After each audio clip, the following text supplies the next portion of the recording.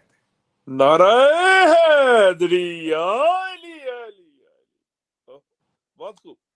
اس امام نے، اب آئیے تھوڑی سی اس دور کی پولیٹیکل صورتحال اور سیاسی صورتحال پہ نظر دوڑاتے ہیں۔ امام موسیٰ کاظم علیہ السلام نے 4 مختلف ظالم ترین بادشاہوں کا عہد دیکھا۔ بچپن تھا تو منصور دوانکی کے ظلم دیکھے۔ یہ منصور دوانکی ملعون وہ جس نے حد کر دی تھی اہل بیت علیہ السلام پہ ظلم کرنے کی، لعنت بے شمار۔ اسے ملعون نے بہت سے شیعوں کو زندان میں ڈالا، بہت سے آل علی اور اولاد فاطمہ کا قتل کیا، اور بعد میں اسی ملعون نے امام جعفر صادق علیہ السلام کو زہر دی۔ اس کا دور بھی امام موسیٰ کاظم نے دیکھا۔ پھر اس کے مرنے کے بعد اس کا بیٹا ملعون مہدی عباسی یہ تخت پہ آیا۔ اس ملعون نے آ کے منصور دوانکی ہی کے ظلموں کو آگے بڑھایا، آل نبی پہ، اولاد فاطمہ پہ وہی ظلم اور ستم کا بازار گرم رکھا۔ یہ ملعون، اسے خبر ہوئی کہ مجھے بتایا جائے کہ اس وقت امام شیعوں کا کون ہے، شیعہ اس وقت ہدایت کس سے لے رہے ہیں۔ اچھا، اس سے پہلے ایک چھوٹی سی بات میں آپ کو سناؤں۔ امام جعفر صادق علیہ السلام کو خبر تھی، کیونکہ ہر دور میں بادشاہ جو ہوتا تھا وہ ایک امام کو قتل کروانے کے بعد اگلے امام کا رستہ روکنے کی تیاری کرتا تھا۔ بڑی لطیف سا یہ نکتہ ہے میرے سننے والے سامعین، دیکھنے والے ناظرین کے لیے، کہ امام جعفر صادق علیہ السلام کو جب منصور نے شہید کروا دیا تو شہید کروانے کے بعد اسے خبر تھی، کیونکہ امام جعفر صادق علیہ السلام کے 2 بیٹے اور تھے، جعفر اور اسماعیل اور عبداللہ، یہ دونوں بڑے تھے۔ امام موسیٰ کاظم علیہ السلام جو ہے وہ امام جعفر صادق علیہ السلام کے تیسرے فرزند تھے۔ لوگوں کے ذہن میں خیال یہ تھا کہ امام جعفر صادق کے بعد امامت جو ہے وہ یا عبداللہ کو آئے گی یا اسماعیل کو آئے گی، اور آج بھی ایک اسماعیلیہ فرقہ ہے جنہوں نے امام جعفر صادق علیہ السلام کے بعد امام موسیٰ کاظم علیہ السلام کی امامت کو تسلیم نہیں کیا، بلکہ جناب اسماعیل کی امامت کو تسلیم کیا۔ حضرت اسماعیل جو تھے وہ امام جعفر صادق علیہ السلام کی زندگی میں رحلت فرما گئے تھے، اور امام جعفر صادق علیہ السلام نے ان کا جنازہ جو ہے وہ شریعت کے بانی جو یہ حکم دیتے ہیں جنازہ جلدی کیا جائے، تاخیر کی اور لوگوں کا اجتماع اکٹھا کیا۔ آج بھی ہمارے شیعہ فقہ میں، ہمارے شیعہ مذہب میں یہ بات پائی جاتی ہے کہ آپ جنازہ گھر سے لے کے قبرستان تک جاتے ہوئے اسے 3 مقامات پہ روکیں اور جنازے کو زمین پہ رکھا جائے، کیونکہ فقہ لکھی گئی تھی امام جعفر صادق کے دور میں، فقہ کے قوانین مرتب ہوئے تھے امام جعفر صادق کے دور میں۔ امام جعفر صادق کے دور میں اس فعل کو فقہ بنا کے اس لیے لکھا گیا کہ امام جعفر صادق کی اپنی زندگی میں اپنے بیٹے اسماعیل کا جنازہ گھر سے لے کے قبرستان جاتے ہوئے رستے میں مختلف مقامات پر روکا اور کفن ہٹا کے لوگوں کو چہرہ دکھایا، تاکہ لوگ مان جائیں ذہنی طور پہ کہ اسماعیل دنیا سے جا چکے۔ جس کا 3 بار رو کے جنازہ دکھایا، اس کے باوجود ایک فرقہ وجود میں آ گیا، اور انہوں نے کہا نہیں، ہم امام جعفر صادق علیہ السلام کے بعد امام موسیٰ کاظم کی نہیں بلکہ اسماعیل کی امامت کے قائل ہیں۔ اور وہ اسماعیلیہ فرقہ مشہور ترین فرقہ ہے، جیسے بہت سے فرقے ہیں جنہوں نے آئمہ سے انحراف کیا، زیدیہ فرقہ ہے، معتزلہ فرقہ ہے، بہت سے ایسے فرقے ہیں جنہوں نے آئمہ سے انحراف کیا اور وہ رستے سے ہٹ گئے۔ اب یہاں پر میں یہ بات اپنے سامعین کو سمجھانا چاہوں گا کہ امام جعفر صادق علیہ السلام کے بعد اسماعیلیہ فرقہ وجود میں کیوں آیا، امام محمد باقر علیہ السلام کے بعد وجود میں نہیں آ رہا۔ یہ جہاں جہاں یہ فرقے وجود میں آئے، چاہے یہ زیدیہ ہیں چاہے یہ اسماعیلیہ ہیں، آپ اگر اس دور کو زوم کر کے دیکھیں تو آپ کو ایک چیز کامن ملے گی کہ جس امام کے جانے کے بعد اس کے کسی نہ کسی جانشین کو غلط طور پہ امت نے امام سمجھا، اس کی وجہ یہ تھی کہ اصل امام کا غائب رہنا۔ امام جعفر صادق علیہ السلام کے بعد امام موسیٰ کاظم جو ہے وہ امت سے کٹ گئے۔ 1 سال کا قید، پھر امام پہ نظر بندی، پھر ایک لمبا عرصہ قید، 13 سال کی پھر قید۔ تو یہ وہ ٹائم تھا جس میں امت سے امام مربوط نہیں رہے۔ اور ہمارے یہاں نہیں بلکہ انسانیت کا یہ المیہ ہے کہ جب حجت نظر نہ آئے تو انہوں نے 40 دن کے اندر اندر ہارون کو، جس کا باقاعدہ حضرت موسیٰ اعلان کر کے گئے تھے، تو ہارون کو چھوڑ کے جو قوم سامری کے بچڑے کو پوجنا شروع ہو گئی تھی، وجہ کیا تھی؟ نبی نظروں سے اوجھل ہوا، انہوں نے نبی کی جگہ پہ بچڑے کو پوجنا شروع کر دیا، اللہ کی جگہ پہ بچڑے کی عبادت کر دی۔ اور موسیٰ نبی جاتے ہوئے کہہ کے گئے تھے کہ ہارون میرا وصی ہے، ہارون میرا جانشین ہے، اور امت اس قدر بدخبر تھی کہ ہارون جیسے جانشین کے ہوتے ہوئے بچڑے کی پوجا شروع کر دی۔ نبی غدیر میں کہہ کے گئے تھے کہ میرے بعد علی میرا وصی ہے، لیکن انہوں نے علی کو چھوڑ کے اپنی مرضی کے خلفاء کی پوجا کرنی شروع کر دی۔ بالکل اسی طریقے سے امام جعفر صادق علیہ السلام کے بعد امام موسیٰ کاظم غیبت کے دور میں گئے اور لوگوں نے اسماعیل کو امام بنا لیا، اور آج تک وہ اسماعیلیہ فرقہ ہے اور وہ اپنے سوچ اور اپنے ذہن سے ہٹنے کے لیے تیار نہیں۔ تو یہاں میں سوال کرتا ہوں کہ امامت غیبت میں 13 سال کے لیے جائے، امام غائب 2 سال کے لیے ہو، امام غائب 8 سال کے لیے ہو، تو فرقے وجود میں آ جاتے ہیں۔ اس وقت امام ولی العصر کی غیبت کا عرصہ کتنا طولانی ہو گیا ہے، اب کتنے فرقے وجود میں آ گئے ہیں، اب کتنے ذہن وجود میں آ گئے ہیں، اب کتنے لوگوں کو نائب امام بنا دیا گیا ہے، آج کتنے لوگوں کو امامت کا دعویٰ کرنے میں مجبور کر دیا گیا ہے، آج آل محمد کو چھوڑ کے کن کی عزت اور کن کی احترام کا چرچا ہو رہا ہے۔ تو جب امام غائب ہوتا ہے تو اصل میں امام غائب نہیں ہوتا، اصل میں امت کی آزمائش شروع ہو جاتی ہے، ماننے والوں کا امتحان شروع ہو جاتا ہے کہ نہ نظر آتے ہوئے بھی کون عقیدے پہ قائم رہتا ہے، نہ نظر آتے ہوئے بھی کون استقامت دکھاتا ہے۔ تو امام کے سامنے بیٹھ کے امام کی امامت کا اقرار کرنا یہ اتنا آسان کام ہے، یہ اتنا مشکل نہیں ہے جتنا غائب امام کی امامت کا اقرار کرنا ہے۔ بے شک بے شک۔ اب امام موسیٰ کاظم علیہ السلام کے 2 بھائیوں پر اور پھر امام موسیٰ کاظم علیہ السلام، لیکن امام جعفر صادق علیہ السلام کو ان کی زندگی میں جب بھی کسی نے پوچھا کہ مولا آپ بتائیں کہ آپ کے بعد امامت، تو آپ نے اپنے بیٹے حضرت موسیٰ کی طرف اشارہ کیا کہ میرے بعد میرا بیٹا موسیٰ جو ہے وہ امام ہوگا اور وہی میرا وصی برحق ہوگا۔ لیکن اب امام جعفر صادق علیہ السلام نے یہ وصیت کن کو کی تھی؟ یہ وصیت ان لوگوں کو کی تھی جو لوگ امام موسیٰ کاظم، جو پکے شیعہ تھے، جن کے بارے میں امام کو کوئی شک نہیں تھا، لیکن امام جانتے تھے کہ مختلف مخبر بھیجے جا رہے ہیں اور وہ مخبر جو ہے وہ پوچھنا چاہتے ہیں کہ امام جعفر صادق کے بعد امام کون ہوگا، کون سا بیٹا ہے جو امام ہوگا، تاکہ اس کا قتل بھی کیا جا سکے۔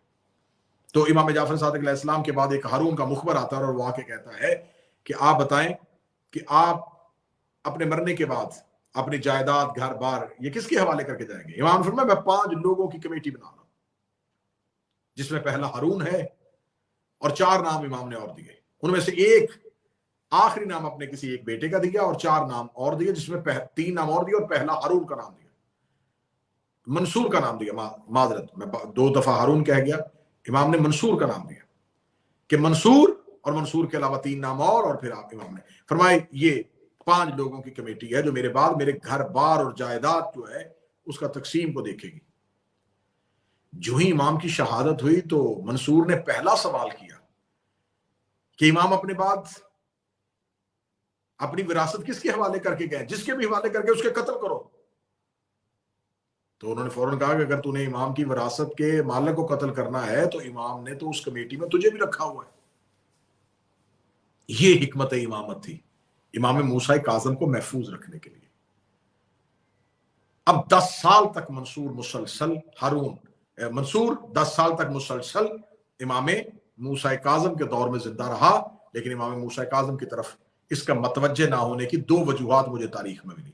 پہلی وجہ امام کی یہ وصیت جس سے امام نے اس کے ہاتھ باندھ دیے تھے، اور دوسری وجہ کہ یہ منصور دوان کی تعمیر اور ترقی کا بڑا شوقین تھا اور یہ بغداد شہر تعمیر کر رہا تھا۔ یہ بغداد میں بڑے بڑے محل بنوا رہا تھا اور بغداد کو بلاد اسلامی کا مرکز بنانے کے لیے اپنی پوری طاقت، پیسہ، دولت صرف کر رہا تھا. تو اس نے 10 سال امام سے نظر پوشی کی، امام کی طرف متوجہ نہ ہوا. منصور کا دور گزرا، مہدی کا دور آیا، اس ملعون نے امام پر سختی کر دی. اب یہ امت کا امتحان تھا، یہ ماننے والوں کا امتحان تھا. یہاں پر میں ایک بات نصیحتاً کہوں گا اور یقیناً یہ کچھ احباب تک نصیحت اثر کرے گی. امام موسیٰ کاظم علیہ السلام کے ایک بہترین صحابیوں میں سے ایک صحابی ہے جن کا نام صفوان تھا. یہ امام کے بڑے بہترین صحابی تھے. یہ اونٹ پالتے تھے اور اونٹوں کو لوگوں کو کرائے پہ دیتے تھے. ایک دفعہ یہ امام سے ملنے کے لیے آئے تو امام نے اس سے کہا کہ میں تمہاری استقامت، تمہاری ہم سے محبت، اس پہ خوش ہوں، لیکن میں ایک بات پہ تم سے ناراض ہوں. اس نے کہا مولا وہ کون سی بات ہے؟ امام نے فرمایا کہ مجھے خبر ہوئی ہے کہ تم نے ہارون الرشید کو اونٹ کرائے پہ دیے. اس نے کہا بالکل مولا، لیکن میں کبھی بھی اس کا قائل نہیں رہا، میں اس کو مانتا نہیں ہوں، میں کبھی بھی اسے تسلیم نہیں کرتا. لیکن مولا میں نے یہ صرف اور صرف اونٹ، اس کو حج پہ جانے کے لیے وہ قافلہ لے کے جا رہا تھا، تو اس قافلے کے لیے اس کو لوگ بہت زیادہ لوگ لے کے جا رہا تھا، تو ان لوگ جن لوگوں کے پاس اونٹ نہیں تھے اور وہ ہارون کے قافلے میں جا رہے تھے، تو اس نے مجھ سے ان کے لیے اونٹ کرائے پہ لیے. تو میں نے ان کو اونٹ کرائے پہ دیے. تو میرے مالک ان سے یہ تجارت کر دینا میرے لیے کوئی ان کے عقیدے کو تسلیم کر لینا تو نہیں. میں تو آپ کی امامت کا قائل ہوں، میں تو آپ کے جد علی کی ولایت کا قائل ہوں. اب یہ ہے آج کے دور کے شیعوں کے لیے امام موسیٰ کاظم کی سیرت میں سے ایک اثر کر دینے والا واقعہ. امام موسیٰ کاظم علیہ السلام نے اس سے صفوان سے کہا کہ بے شک تو ہماری امامت کو مانتا ہے، تو ہارون کا گرویدہ نہیں ہے، تو ہارون کی خلافت کو تسلیم نہیں کرتا، لیکن یہ بات تو مانتا ہے کہ تو نے اس سے تجارت کی ہے، تو نے اونٹ کرائے پہ دیے ہیں. اب تیرے دل میں یہ حسرت تو ہے کہ وہ حج سے واپسی تک زندہ رہے تاکہ تجھے تیرے اونٹوں کا کرایہ مل سکے. اس نے کہا ہاں مولا یہ تو ہے کہ مجھے میرے اونٹوں کا کرایہ ملنے کے لیے ہارون کا زندہ رہنا ضروری ہے. امام نے فرمایا جس نے ایک لمحہ بھی ہمارے دشمن کے لیے خیر چاہا اس نے ہم سے روگردانی کی. ایک لمحہ بھی جس نے ہمارے دشمن کے لیے اپنے دل میں خیر چاہا، سمجھو کہ اس نے ہم سے روگردانی کی. تو پھر آج کا دور کا شیعہ دیکھے، اتحاد بین المسلمین کا دعویٰ کرنے والے دیکھے، آج آل محمد کے دشمنوں کو ہاتھ ملا کے ان کے پیچھے نمازیں پڑھنے والے سوچے کن منہ سے امام موسیٰ کاظم کی بات کرتے ہیں. امام موسیٰ کاظم تو کہتے ہیں کہ تم نے ایک لمحے کے لیے دل میں ہمارے دشمن کے بارے میں خیر بھی سوچ لیا. اور آج کوئی کہے کہ نہیں ہمارے محمد کے قاتلوں کو مقدسات سمجھ کے ان کا احترام کریں گے، تو پھر ان کا کوئی حق نہیں ہے، پھر وہ انہی کے قائل ہو. امام موسیٰ کاظم کی بات نہ کریں، علی بن ابی طالب کی بات نہ کریں، جناب سیدہ کی بات نہ کریں. شیعہ مذہب کی معتبر کتابوں میں سے کتاب ہے رجال کشی. رجال کشی میں سے میں امام جعفر صادق علیہ السلام کی حدیث دکھانے کے لیے تیار ہوں کہ امام جعفر صادق نے کہا ہمارا دشمن مسجد بھی بنا رہا ہو تو اس کی تعمیر میں حصہ نہ ڈالنا. جیو قبلہ جیو. وہ اللہ کا گھر بھی بنا رہا ہو تو اس مسجد کی تعمیر میں بھی حصہ نہ ڈالنا. تو جہاں آئمہ کے اتنے سخت قوانین ہیں، اب آپ یہ کیجئے گا دوسری جگہ تصویر کا میں دوسرا رخ بھی دکھاؤں. ادھر صفوان سے یہ کہا جا رہا ہے کہ تو نے ہمارے دشمن کے لیے دل میں سوچ لیا. دوسری طرف علی بن یقطین ایک صحابی ہے، وہ ہارون کے دربار میں سرکاری منصب پہ ہے. وہ امام موسیٰ کاظم کے پاس آ کے کہتا ہے کہ مولا میں نوکری چھوڑنے لگا ہوں. مولا نے فرمایا کیوں؟ اس نے کہا مولا وہ دشمن ہے آپ کا، میں اس کے دربار میں نوکری کیسے کروں؟ مولا کو علی بن یقطین کے عقیدے پہ یقین تھا. مولا نے فرمایا نہیں، تیری جگہ وہ کسی اور کو بٹھائے گا، وہ ہمارے شیعوں کے حق کو کھائے گا. تو اسی کے دربار میں بیٹھ کے ہمارے شیعوں کے لیے آسانی پیدا کر، سمجھ تو نے ہمارا حق ہمیں واپس کر دیا. سبحان اللہ. اب یہ دو طرح کے کردار میں نے آپ کے سامنے پڑھے، ایک صفوان کا اور ایک علی بن یقطین کا. علی بن یقطین پہ امام کو یقین تھا، اسے ہارون کے دربار میں بیٹھا رہنے دیا. صفوان کے عقیدے میں کمی تھی، امام نے اسے کہا کہ تو نے دشمن کے لیے ہلکا سا بھی خیر سوچا تو ہمارے لیے روگردانی کی. تو آج جن پہ میرے مولا میرے آقا کو یقین ہے تو اب وہ تو چاہیں تو وہ دنیا کے کسی بھی کونے میں ہوں، وہ امام کے لیے جو کام کر رہے ہیں امام بہتر جانتے ہیں کہ اگر مصلحتاً انہیں ہمارے کسی دشمن کے سامنے رکنا بھی پڑے تو ان کی منزل اور ان کا مقصد ہم آل محمد ہی ہیں۔ لیکن جہاں درہم و دینار کے لالچی اس دور میں پائے جاتے تھے، آج بھی پائے جاتے ہیں، آج بھی سرکاری منصب، سرکاری مرعات لینے کے لیے، آج بھی پروٹوکول لینے کے لیے، آج بھی کوئی ایک سیٹ لینے کے لیے، آج بھی کوئی سرکاری عہدہ لینے کے لیے آل محمد کے دشمنوں کے ساتھ تعلقات کو بہتر کر دینے والے یہ سوچ لیں کہ وہ آل محمد کو قیامت والے دن کیا منہ دکھائے۔ اب آئیے مولا کے مہدی عباسی، اس نے بڑی سختی کی۔ اس کے بعد اس کا بیٹا ہادی آیا تخت پہ، یہ بھی امام موسیٰ کاظم کا دور۔ ذرا دیکھتے آئیے گا، منصور ملعون پہلا دور جو امام نے دیکھا، دوسرا دور مہدی عباسی کا، یہ بھی امام نے دیکھا، تیسرا دور ہادی عباسی کا۔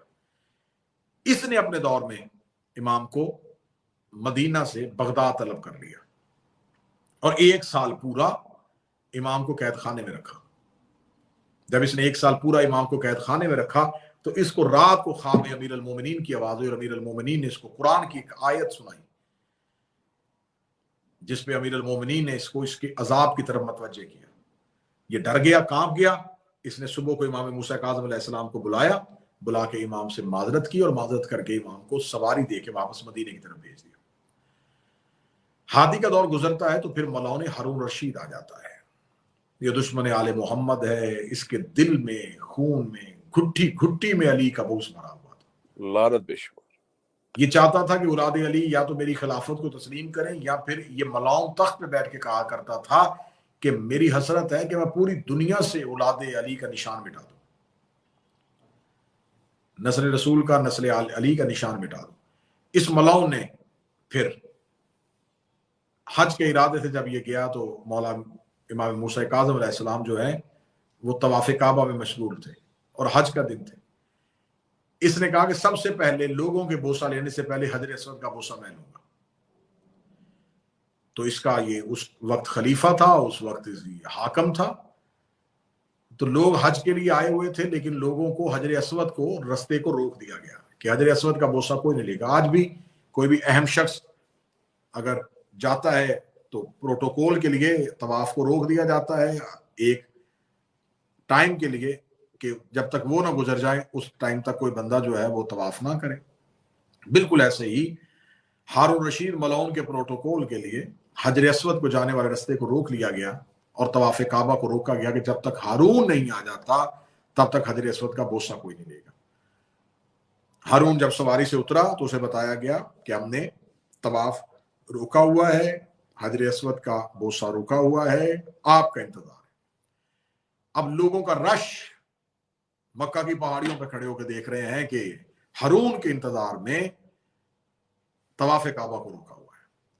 ہارون اپنی سواری سے اترا اور بڑے جاہ و جلال کے ساتھ جو ہی یہ حدود حرم میں داخل ہوا تو اس نے ایک شخص کو حجر اسود پہ کھڑے ہوئے دیکھا۔ اس نے سپاہیوں سے کہا کہ جھوٹ بولا گیا مجھ سے، کہا گیا تھا کہ کوئی نہیں ہوگا، تو انہوں نے کہا کہ یقیناً ہم نے رستہ روکا ہوا تھا اور کسی ایک شخص کو بھی آنے نہیں دیا۔ تو اس نے کہا پھر یہ شخص کون ہے؟ سپاہی نے آگے بڑھ کے کہا یہ موسیٰ ابن جعفر ہے، حضرت موسیٰ کاظم ہے۔ ہارون نے کہا کہ جب میں نے کہا تھا کہ حجر اسود کی طرف کوئی نہ جائے تو امام موسیٰ کاظم نے دبے ہوئے لفظوں میں کہا تو حجر اسود کو بوسہ لیتا ہے، حجر اسود ہمارے ہاتھوں کا بوسہ لیتا ہے۔ آہا بے شک، تو نے لوگوں کو حجر اسود تک آنے سے روکا تھا، حجر اسود کو میرے ہاتھوں تک آنے سے نہیں روکا تھا۔ جی قبلہ، تیرا حکم لوگوں پہ چلا ہے، حجر اسود پہ نہیں چلا۔